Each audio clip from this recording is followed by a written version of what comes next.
There's going to be a lot of time tonight, me talking and you listening. I apologize for that because it's kind of set up in that kind of format. But I really want to show you all the information that's kind of been gathered over the last few weeks, and then where we're at and what the recommendation is going to look like going to the school board actually this week for Monday. So the school board will get a recommendation from me on Monday night, actually before that, because the board materials get posted usually on Friday. And so that recommendation will have what areas that I am recommending for reduction for the upcoming school year. This is for the 16-17 school year, and so it will be really how our budget has to look going into next year. And so where I wanted to start is just with a little background again, just to help people and remind people where we're at. So there's this document that you all should have access to.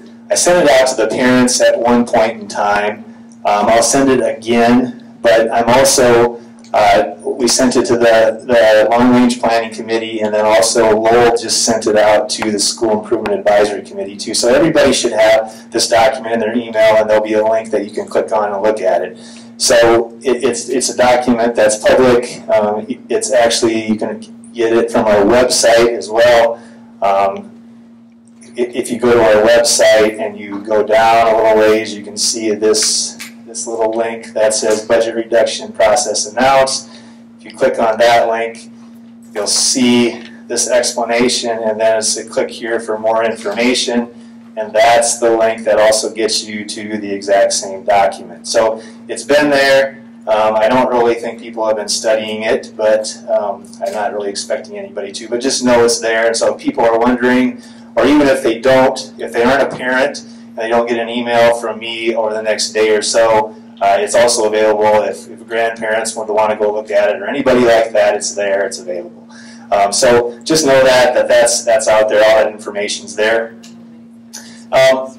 So jumping in, just to remind people why we're here, what we're doing. The overall district financial position is driven by students. And we have had a declining enrollment over the last few years, where we've lost about 120 students over 4 years. This year it bounced back. We were 28 students up, which was really good news. Still down close to 100 over the course of the last 5 years. And so that creates a financial problem, honestly, just because we're funded per pupil. There's always questions out there, well, you know, I don't really understand the funding per pupil. How does that work? Because I know my tax dollars go to schools, and which they do. But the total tax asking is based upon a formula that figures out how many kids you have in a school system times an amount per pupil. And so that gives us this upper bound of what we can spend in a school. Now, how that money comes in is through local property taxes, is through state aid, is also through some federal funding. But for the most part, it's a combination of local and state. Local is really property taxes. And so it doesn't matter whether we want to or not. We can't raise taxes just to bring in extra revenue to spend. And it would seem to make sense that, well, why can't we decide that locally? But a long time ago, the federal or the state put a formula together that basically says to keep not equal but equitable education across the state. There has to be some way to do that, because otherwise what happens is rich districts that are property rich can spend a whole lot more per pupil than what property poor districts. So depending upon where you are, what the value is, could depend upon how many teachers or staff or whoever you could hire. So Iowa's formula has been one of the only formulas in the nation that's never been challenged with litigation. A lot of other formulas have been challenged. So if you would go across the state into Illinois, for example, you would see districts that literally vary greatly. So if you're in the north suburb of Chicago and you would look at the schools compared to the southern tip of Illinois, you would see mass disparity in schools.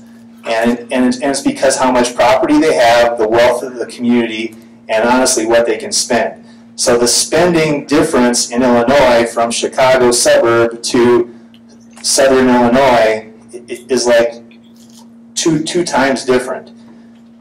Chicago area is spending twice on their education than what southern Illinois is. So it's a big deal. In Iowa, that doesn't happen. It doesn't matter if you're in Waukee, or you're in Dubuque, or you're in Sioux City, or you're in Pella, Cedar Rapids, wherever you are, it's within a really tight tolerance. So that's a big deal to understand, that we don't have a lot of control over that. This document, I went over with the board. It's going to look like really hard to see probably, but just know that this is what we're kind of basing our reduction and reasoning around. And there's a ton of information that's behind this, but this is a financial prediction with basically 4 different scenarios. One's the blue scenario, that's state aid at 2%.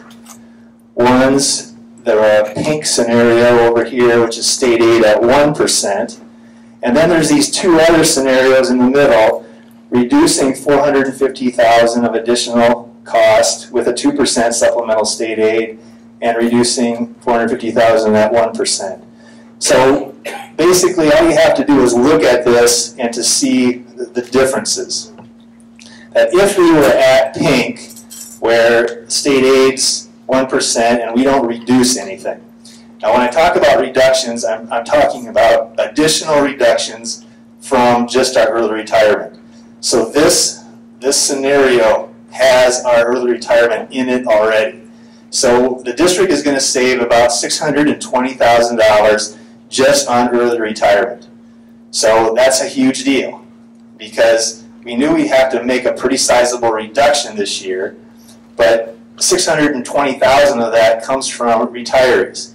And that's even if we replaced every single position. So $620,000 is just to keep us status quo staffing level, right?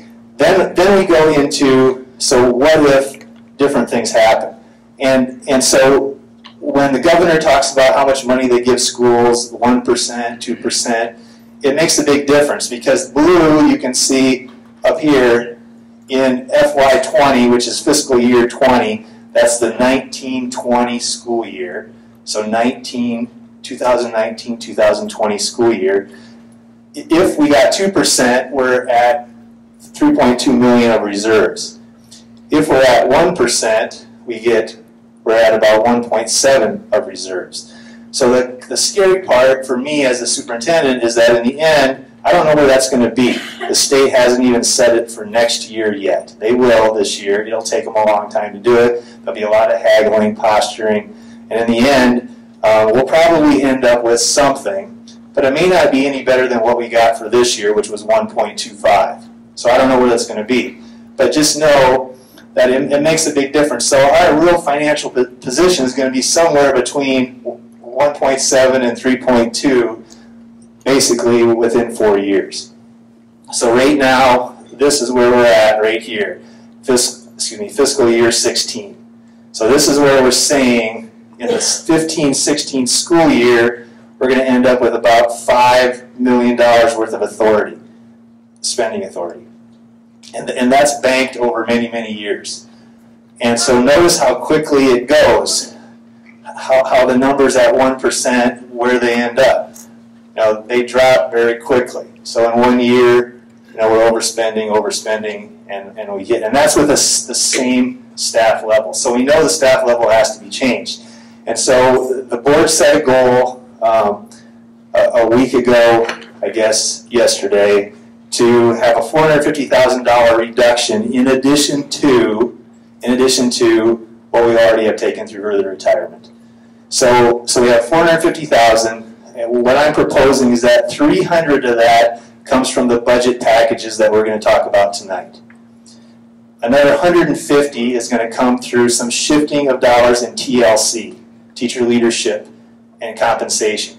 So teacher leadership and compensation is a program that we've had. This is our second year. It allows us to fund for special positions in the district that are additional resources for teachers. And for us, that is coaches, not athletic coaches, not fine arts coaches, but academic coaches, people that are actually teachers that are now helping resource other teachers. So it's coaches coaching teachers. So instructional coaches, people that are professional learning community leaders, people that work with our professional development called AIW, Authentic Intellectual Work, but all of it's around school improvement.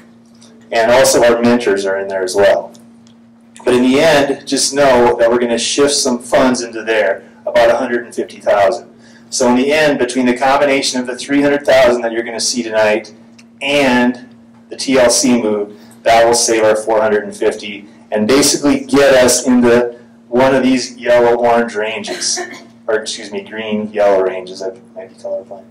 But so if that's the case, what it does is change our financial trajectory a great deal. It puts us in a spot where if we were at 2%, we're at about the same fiscal position as we are currently here in 16. So we're at about $5 million now. We're going to hopefully around $5 million if we're at 2%. If we're at 1% for all those years, we still take a dip. We end up at about 3.6. So in fiscal year 19, we might have to take a look at it again. Now, do I really believe we're going to end up at 1% for 3 more straight years? I don't. But I also have never seen this kind of a legislature, governor dynamic before. And it's, in 15 years, it's the most adversarial and honestly kind of the most public education unfriendly that I've ever seen it. It just is. And so it's very much, let's find a way to target finances in education towards specific things, but not give money for kind of the ongoing cost, is what it comes down to. So just know that's all kind of circling. I just want to set that stage because I really need you to understand I hate budget cuts. I hate them. They're like the worst thing. And this is my 5th time doing this in 15 years as a superintendent, so it feels like every 3 years. I made it 5 years in Pella without doing this. I had to do it my first year at Bacocata Valley. I had to do it my first year at Spencer. I had to do it my 3rd year at Spencer. I had to do it my 5th year at Spencer. I got a 2-year reprieve at Spencer. And then I came here and got 5 good years, and now we're doing it again. But so it kind of goes with the territory. Just know that, and partly what you see and the process and all that stuff that we went through is really because I've gone down this so many times. And when I came here, I thought, oh, finally I get to a place that it doesn't happen. We won't have to cut the budget. I mean, Mark Whitmer saying, you know, I cut the budget. I think you're in good shape for a lot of years. And I'm like, going, but still 5 years later, and he also didn't predict that we were going to go down 120 students. He just didn't. So with all that being said, really what I want to show you tonight is so what's my recommendation? Because that's really what it comes down to. What am I recommending? Here's the good news. The good news is what I'm recommending is that there are some changes and some reductions, but nobody loses their job.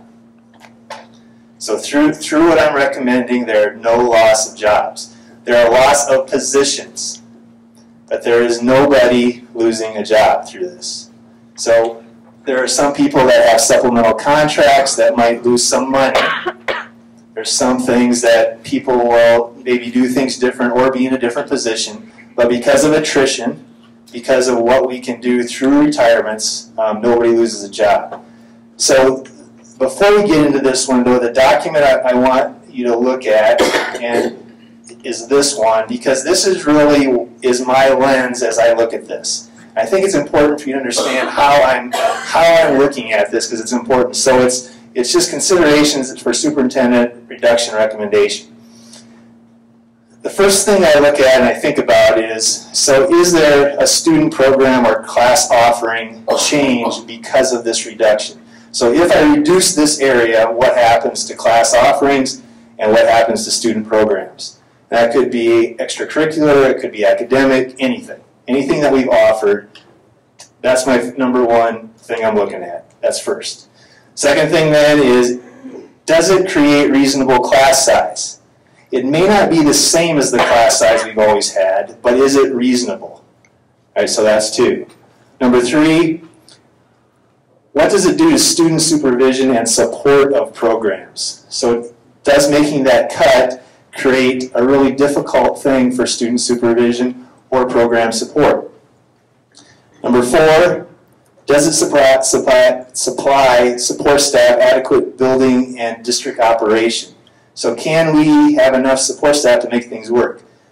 By code, we don't have to have custodians, but I guarantee you the building is not going to run well without custodians. It just won't.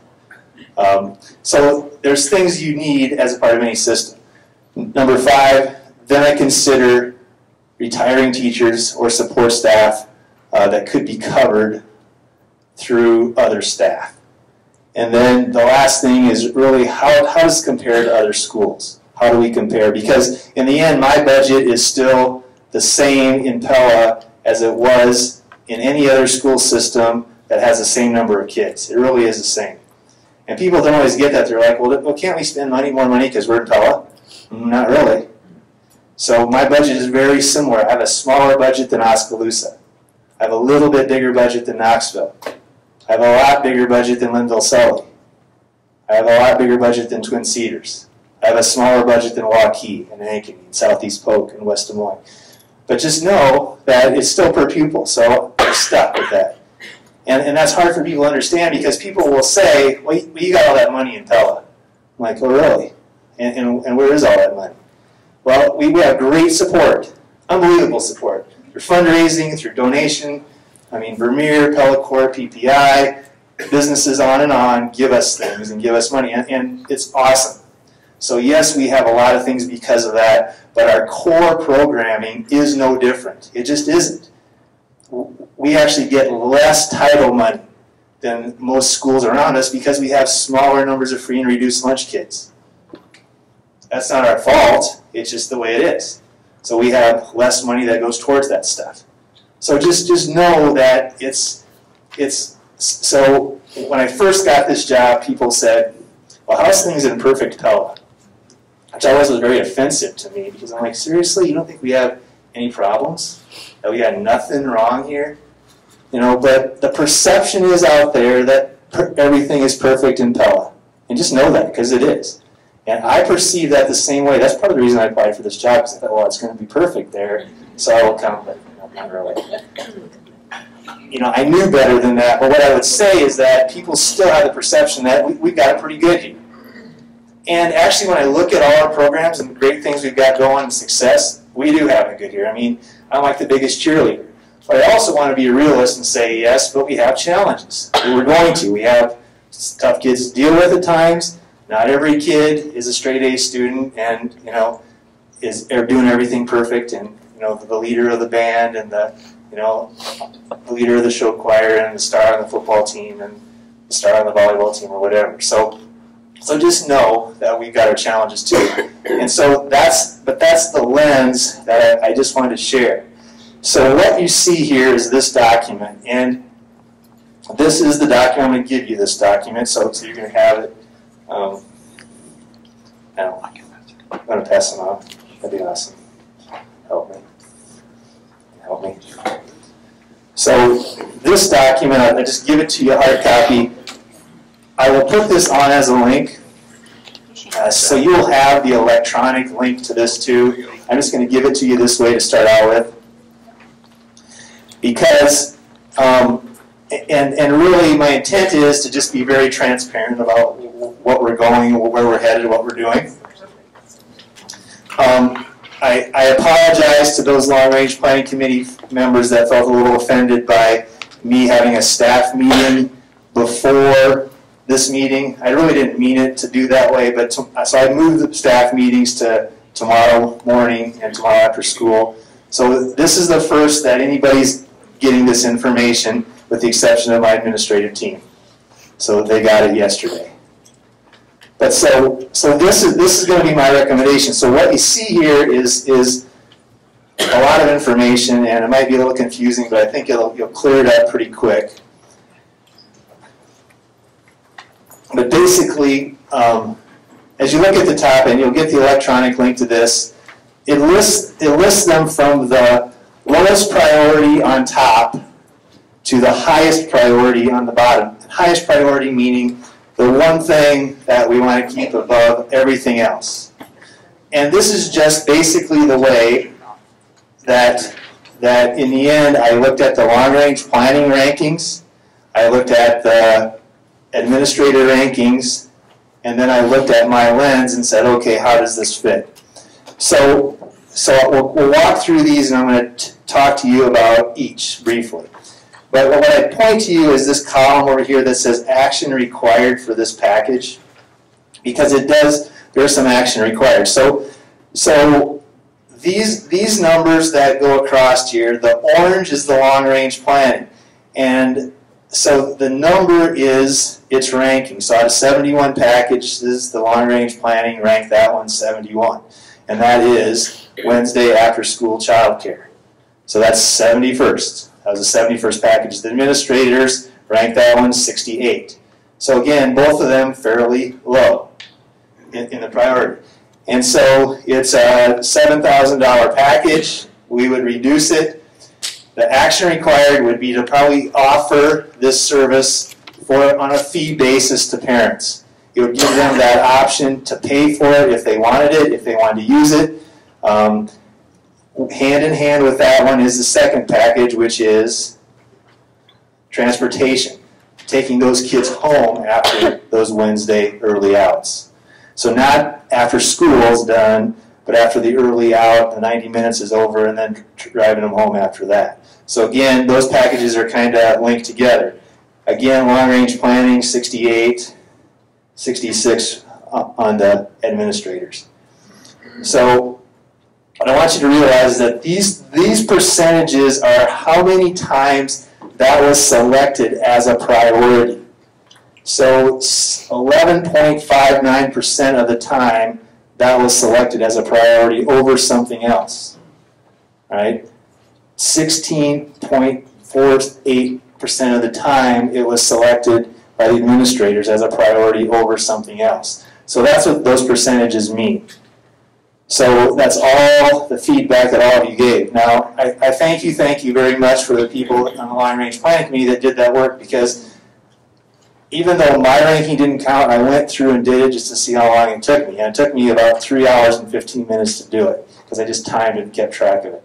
So I know you had a lot of time invested, and I'm sure some of you took more than that just because you turned it on and did it for a while and turned it off and went back and forth. So just know, thank you for that work, because it is very, very hard to do.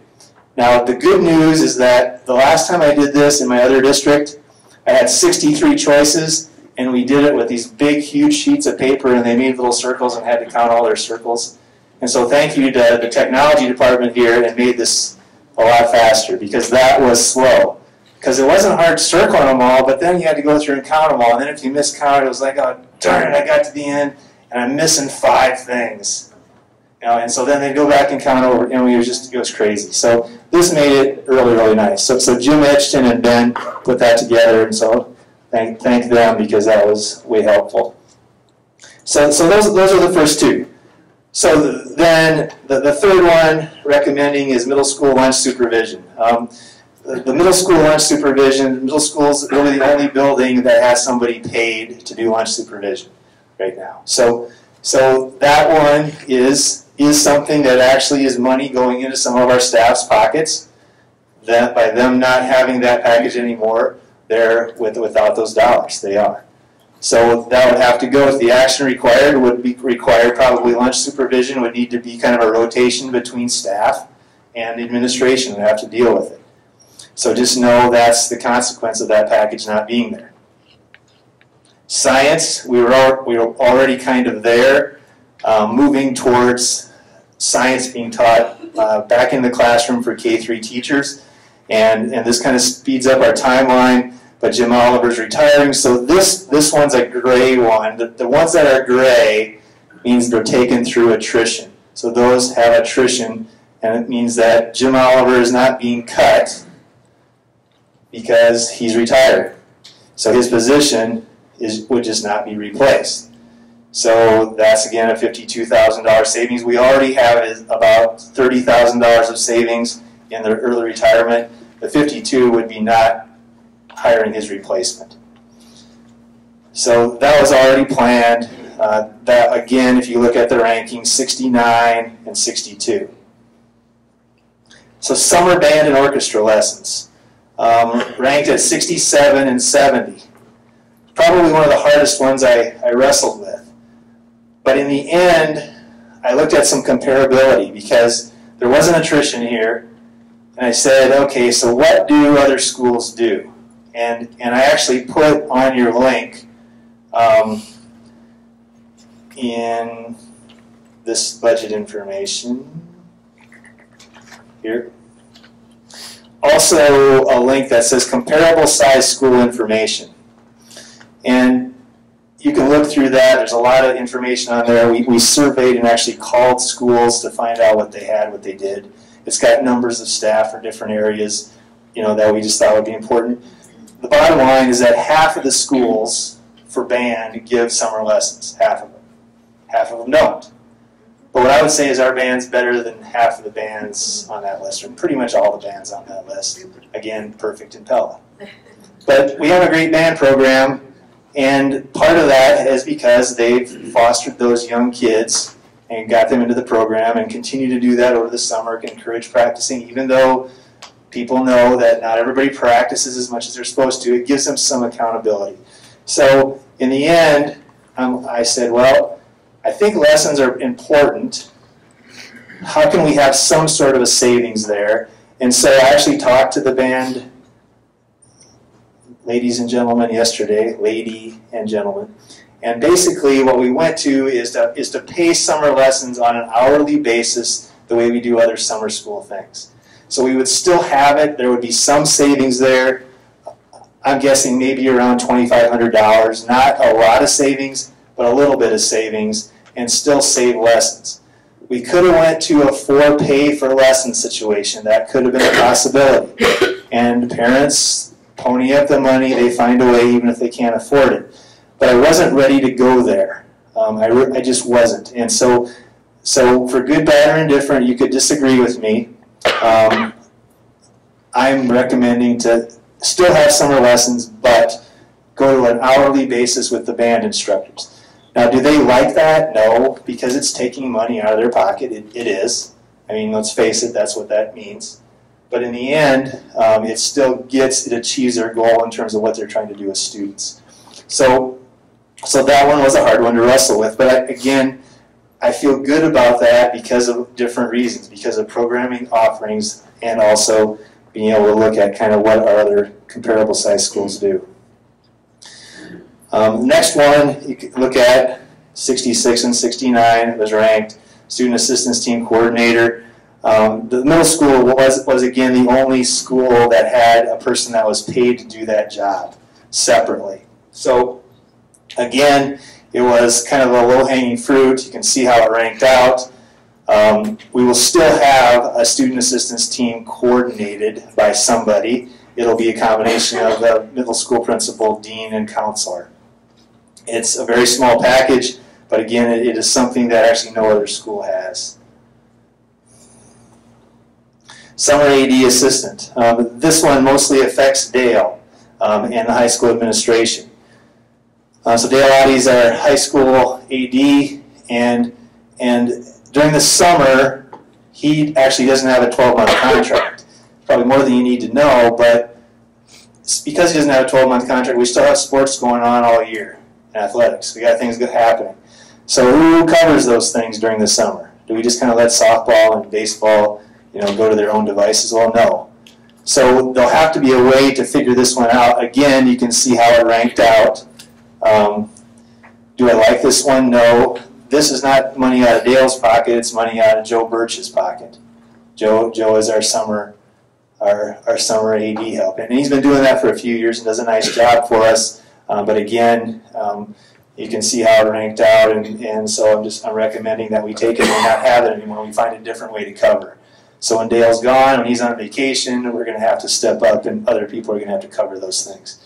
So Eric and John and Scott Churchman, they'll all have to find a way. Because there is rainouts, there's lots of things to reschedule, there's money boxes, there's all that stuff that has to be still dealt with. Event supervisor. This one we've had for a few years. You can see where it ranked. It's really for prom, National Honor Society, and for homecoming. Those three things is what it covers. So that doesn't mean we're going to cancel prom, and we're going to cancel homecoming, we're going to not have National Honor Society, we're still going to have those things, but it has to be covered a different way. And so John Mueller did a lot of that in the past, and he's back there going, great, I know this one affects me, yippee, so he's cheering. But just know, again, Kathy Van Norden, Lisa Witzenberg have done those things. So this means that those contracts wouldn't be. Again, you can see where it ranked out. Is it important? Do they do a nice job? Yes. But again, it's just kind of where it fell. Then we start getting into some different ones. And this next one is a Career Academy Administrative Assistant. First year for Career Academy, Sue Hetland moved over there from the maintenance and transportation. Has done a nice job. She is retiring. So once she decided to retire, it made that pretty much a no-brainer for me, especially the way it ranked out, to say, okay, we still need some coverage in the Career Academy. We're going to have a rotation of administrative assistants that go out there. So that's going to affect all our administrative assistants. It's going to affect Sharma. It's going to affect Cheryl. It's going to affect Tracy. It's going to affect probably Shayla, probably those four. So there'll be some kind of a rotation to actually go to spend part of their day out in the Career Academy. So that'll be different. They still can work from there, but they may not be in the main office or in the athletic office all the time the way they currently are. That'll feel different. But again, recommended not replacing that. So instead of having 5 people, we'd have 4 at the high school. Okay. Maintenance, this one, again, ranked fairly high. 40 for the administrators, 50 for the long-range planning. This is Red's position. I don't know if you know Tom Gahn. He's been kind of quasi-retired for a few years. He works 27 hours a week. So he's kind of, he calls it phased retirement, where he went from full-time to part-time. So Red's been a wealth of knowledge for us, and so he's retiring, so we're taking this position. We've got 2 people in maintenance retiring, and I'm proposing to add 1 back. So 1 person would come back into maintenance. Maintenance IT, these are summer positions, and so these are just seasonal positions that we hire. We've hired 6 people in the past. I'm proposing that I would go to 3, so not completely taking that one out, but partially. So partially taking that one out, which would save us about $9,000. These next ones is where it gets more tricky. The social studies and the English, both ranked high.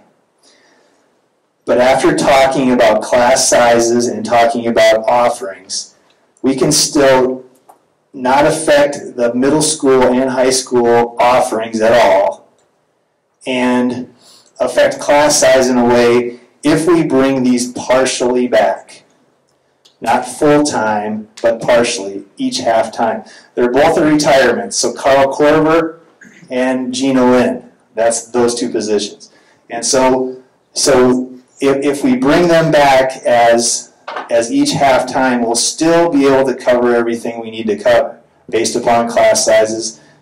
What the difference will be is that, so who does that? Depending upon what happens with teacher leadership, it's possible that those positions might be filled from within. We have people within the system. Mark Core is an example. Mark Solomon is another example, that are not teaching social studies all day. Mark is doing part instructional coaching. Mark Core is on a partial contract. So we could bring those people back to full-time and then share between middle school and high school.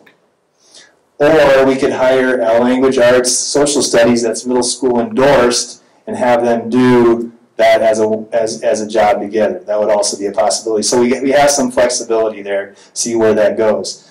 We also don't know who will end up in the teacher leadership role. So that could change some other things that happens in the system. So what I'm proposing is that there's some savings there. We're not going to save all of it because we're adding back things, but I'm proposing about half of those adds back into the system. This one, then, 4th, 2nd, and 1st grade and kindergarten. Those 4 positions, I want to talk to you all together about those, because here's what I want to show you, and this is on the budget sheet. This one is totally driven, in my mind, by class size. So if we look at class size prediction, we don't know what's going to happen in kindergarten because we haven't had kindergarten roundup yet. But what I do know is that if it comes in similar to this year, if it comes in fairly similar, we're going to be around the same class sizes with 7 sections. The prediction is that we actually have less kindergartners this year than we did last year. I don't know how many less, but that's the prediction right now with what we know. Our preschool is smaller. We have less kids in preschool this year than we did last year. So we'll see what that happens. So we don't know that one. We know this one is going to be pretty close to that number right there. So we know that we're going to have about 160 kids, 159 kids in 1st grade next year. And so that would put us at the same enrollment per class as what we have in kindergarten this year. So that would just move kindergartners from 7 sections to 7 sections in 1st grade. 2nd grade currently has 8 sections. And so in 1st grade there are 8 sections. This would move them to 7 sections in 2nd grade. So again, you can see what that number is, around 23 students, give or take, class size. And then 3rd grade is large, so they have 191 next year. So in 2nd grade they're 191. So they would have 8 sections. 4th grade is probably my hardest decision, but it would be 6 sections at between 26 and 27 students a class. This one could be 7 sections, as it has always been. But it just depends upon how many kids we have. So what I'm proposing with these packages is that of these 4, if class sizes dictates, we could add up to 2 positions back in. So we could add 2 positions, but only if class sizes dictate. If they stay the way they currently are, they'll probably stay like this. This year we were fortunate to get an uptick of enrollment. Much of that enrollment happened in elementary. Much of it did. And a lot between 2nd to 4th grade, kind of. And so our enrollment could tick up again. I might be surprised, and that would be a great problem to have. But just know that this gives us the flexibility to add people back in. So if you total all this together, all of it, including 2 more positions in K4, we are at $318,000 reduced, right? And so if you go all the way to the bottom of this sheet, you see the reduction to that 318. And so that's after we subtract out 2 teachers for K4. Now that would obviously be more if we have no need for that. So the question is class size. What's the right size for class size? And that's where I see the board having a debate. But what I tell you is that if you use another document, Pella looks very favorable. And this is the document I want you to look at. It says AEA Class Size Report. And so it kind of gives you the misnomer that classes are big in Pella, because they're not. If you look at the averages here, take a look at the averages right now, 22, 22, 23, 23, 24, 24, kind of in that K4 range. And this is all these schools: Ankeny, Ballard, Bondurant, Farrar, Carroll, Dallas Center, Grimes, Indianola, Johnston, Norwalk, Pella, Waukee. The only reason those are the ones picked is because that's the only schools that sent in the data to the AEA. Nobody else did. So they were all given the option to, everybody in our AEA was, but they didn't choose to. But you can see there's a lot of pretty good schools within that group. High achieving schools. Schools that have higher ACT scores than Pella. Several of them do. Not all of them, but several. So my point is that, and then if you look at the student achievement line, and then look what happens when I click Pella. Everything gets smaller. So our class sizes overall are smaller than the aggregate of those other schools by far. Right? So we're at 19, 23, 18.8, 21, 26, 22, 27.8. So just know that the reality is that our class sizes are smaller than a lot of other schools around us. They just are. And so we are not going to be able to continue to afford to have our classes in the teens. Just can't happen. Our classes are going to have to move into the 20s. They just are. Because that's what we're going to have to, that's what we're going to be able to afford. Now, I know that's not necessarily good news, and these were ranked very high. They're ranked very high. So they're valued a lot. But the reality is that we are not going to be able to continue to have class sizes as small as we have had them in Pella. When the teachers were asked, so what do you think is more important, our class size or our associates? By far, it was like, yep, we want to keep our associates. That's just what was said. So the associates are important too. But we probably can't have both of those things, right? We probably can't. So just know that's probably going to be the hardest thing to decide. Two of these could be potentially added back. And in kindergarten, let's hope our enrollment is an uptick and it's big enough and we have 8 sections of kindergarten next year. But every one of these positions can be taken through attrition, every one of them. So that means there's nobody losing their job here. Nobody. And so to me, the attrition piece with class size dictates that we got to take it. And so that's my recommendation. So everything above this line would be reduced. So that's all that's on the first page. The second page then goes into how everything else was ranked and prioritized. And so close to the line is school librarian, high school art, high school French, middle school foreign language. Oops. Let me get into co-curricular, boys and girls swimming, intramurals, high school journalism, supplemental, and so on. So just know that this is where the line is, but there could be some movement. So the board will have a work session on December 7th. And most of the board's here, all right, with the exception of Greg Gustafson. So, and is Joan here?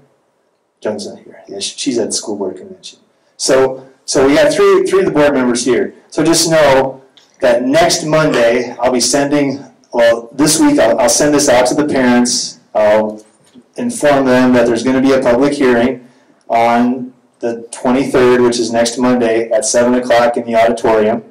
You are all welcome to come to that and speak passionately about anything you want to speak about. The kicker is that the board is just in a listening mode, is all they are. They're just going to listen to what people have to say, you know, what they think, what's reasonable, not reasonable, and just take notes. So they're just listening. I'll answer questions. The board will then meet on December 7th to look at the packages, look at the recommendations, and make any adjustment they want to. In the end, I'm basically motivated to make sure that they keep the overall reduction at 300,000 from this list. We need to stay there. We need to stay at 300. Because in the end, we can't really achieve the overall goal if we don't.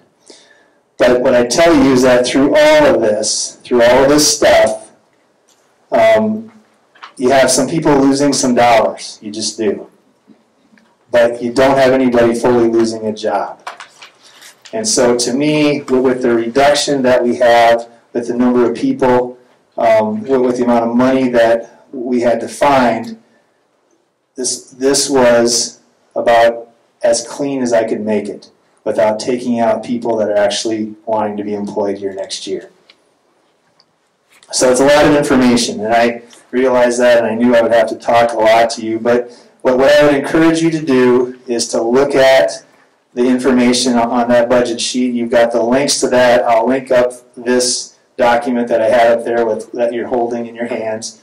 You can look at all those, and you can see where those land, where those are, and you can read through all that stuff, and then come to the public hearing next week and speak your mind. Now, what I would tell you is this. I've been through many of these public hearings before.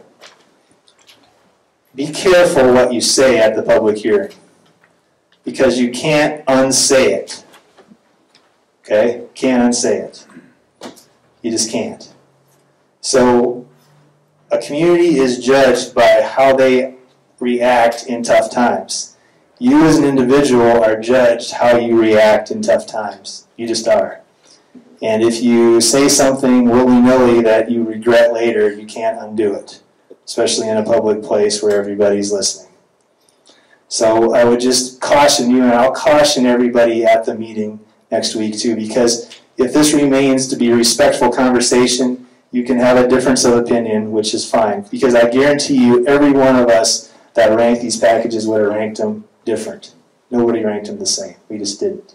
They're all different. So it's hard. I realize that. Some of the things are not what some people wanted to hear, and which I knew would also be the case.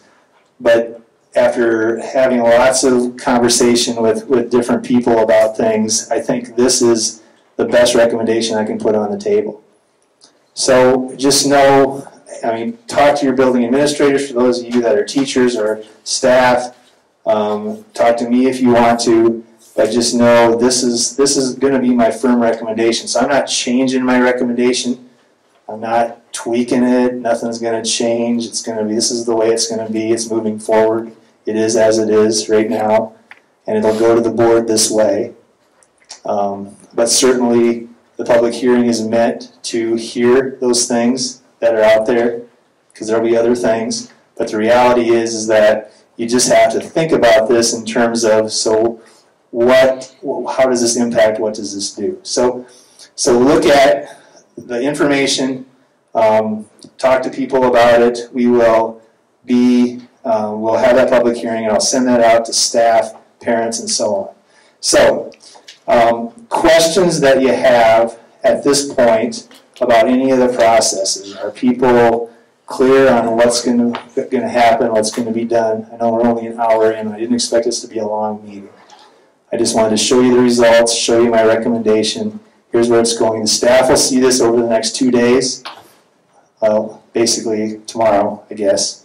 And I'll be sending it out to everybody, including parents, so they'll also have that information. Any questions? All right, I'll let you go.